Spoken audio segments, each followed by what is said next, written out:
সাকিব খানে মুগ্ধ হলেন বলিউডের সোনাল চৌহান জানান সাকিবের মতো বাংলাদেশের সুপারস্টারের সঙ্গে কাজ করে তিনি নাকি বেশ খুশি।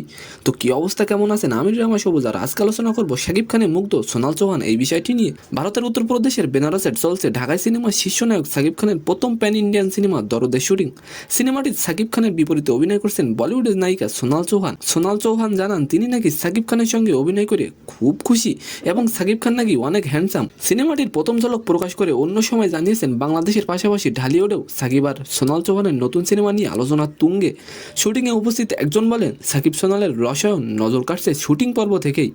দরদ সিনেমা সম্পর্কে সংবাদ মাধ্যমকে সোনাল চৌহান বলেন, আমি রোমান্টিক সিনেমা আগে করেছি, থ্রিলারও করেছি, কিন্তু দুটোর মিশলে এটা যেরকম গল্প সেটা নাকি সোনালকে আকর্ষণ করেছে। সিনেমাটির গল্পটি মূলত রোমান্টিক সাইকোপাথ সিনেমার গল্প হতে চলেছে। তো আজকের ভিডিওটি কেমন লাগলো অবশ্যই কমেন্ট বক্সে জানাবেন। আর ভিডিওটি যদি ভালো লাগে অবশ্যই একটি লাইক দিয়ে আমাদের চ্যানেলটিকে সাবস্ক্রাইব করে দিবেন। ধন্যবাদ।